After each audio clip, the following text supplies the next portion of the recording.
Good day, folks. This is Greg Judy at Green Pastures Farm. Today, my young men here beside me and myself, we're going to be talking about geared reels and some of the new things that are coming down the pike and some of the ways we use them and some of the ways you don't want to use them.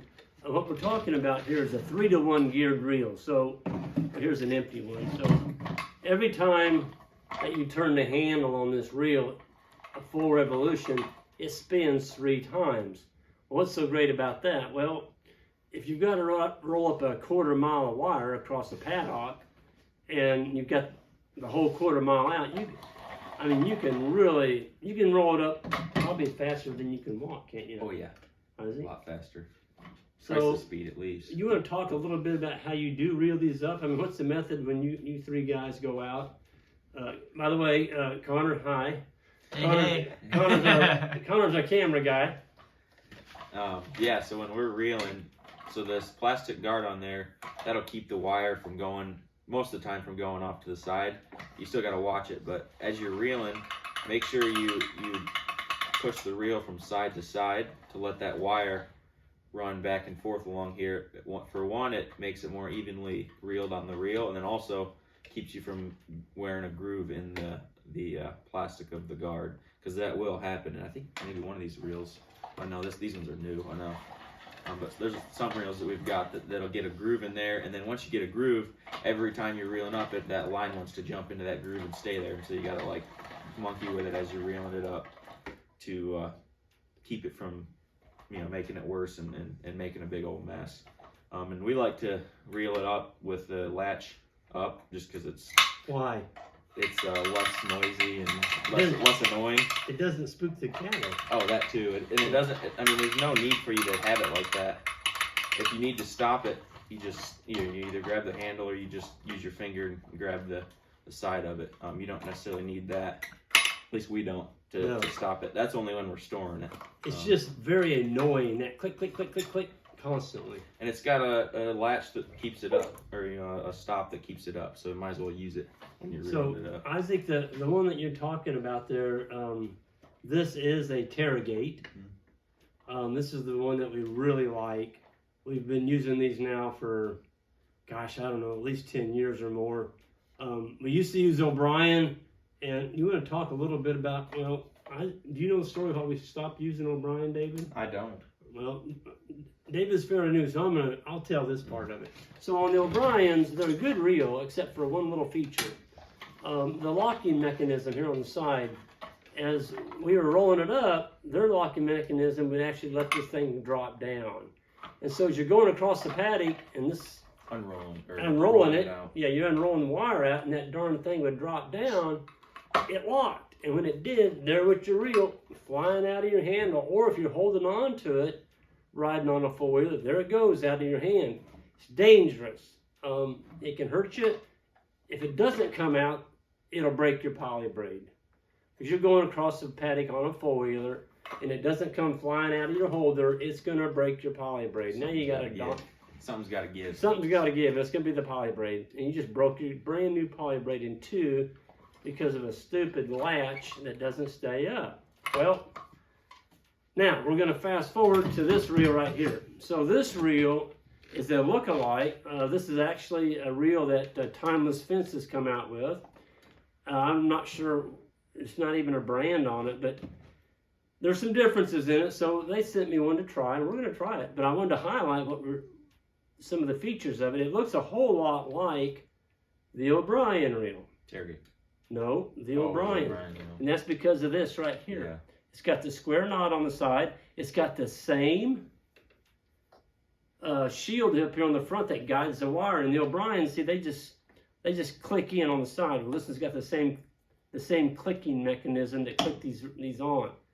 The Terragate has a plug on the side here. You've got to push in. So this is all one piece. The other thing that they did, they've got the same latching mechanism, only there's a little difference here. This one is positioned further up on the handle. I don't think that's going to fall down. I could be wrong, but I don't think it's going to fall down going across the paddock. But that's the same holder that the O'Brien reels used to have on it, it was positioned down further. And so we're going to try it. The other thing we noticed, we measured the handle on it. The handle's a little longer than the tailgate. The color of the steel's different. Y'all see that? Yeah. It's more of a shine, which that could be because of age. Yeah, I don't know.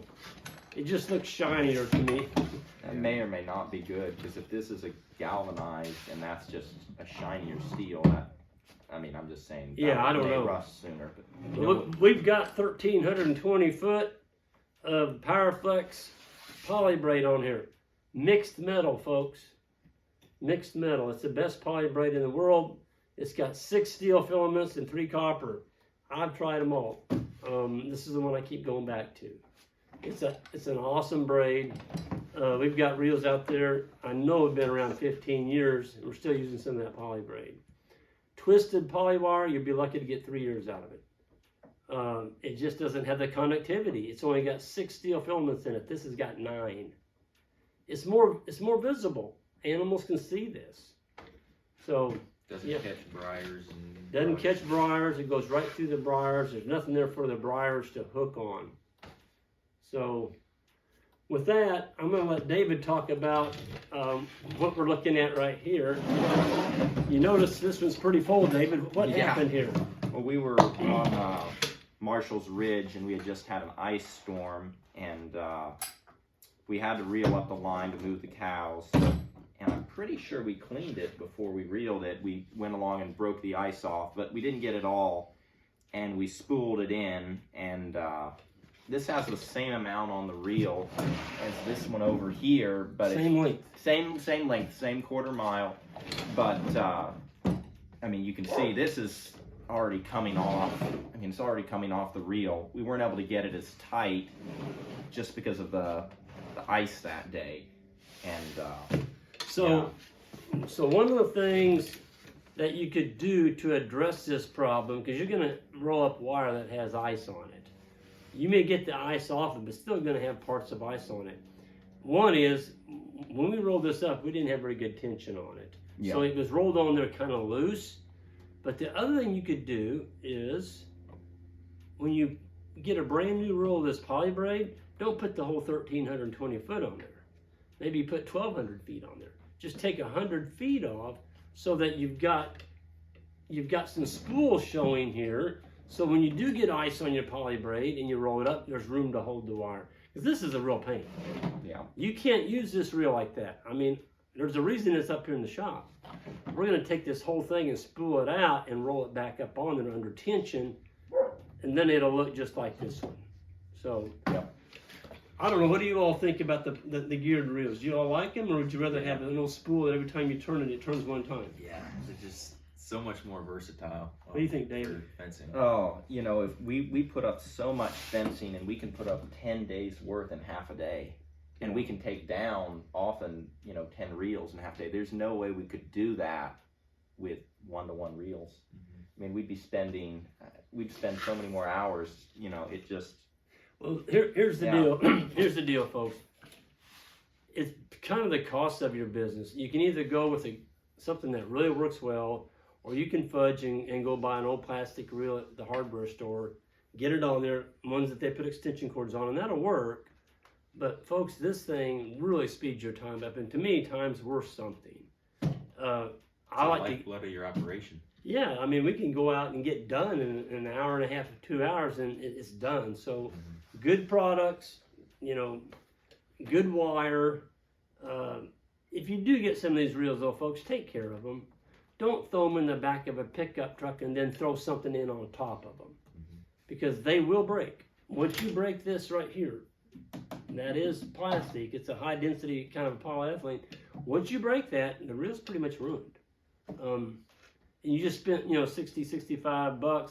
I'm not sure what they are. I haven't bought any of these lately, but we're gonna get some more of these.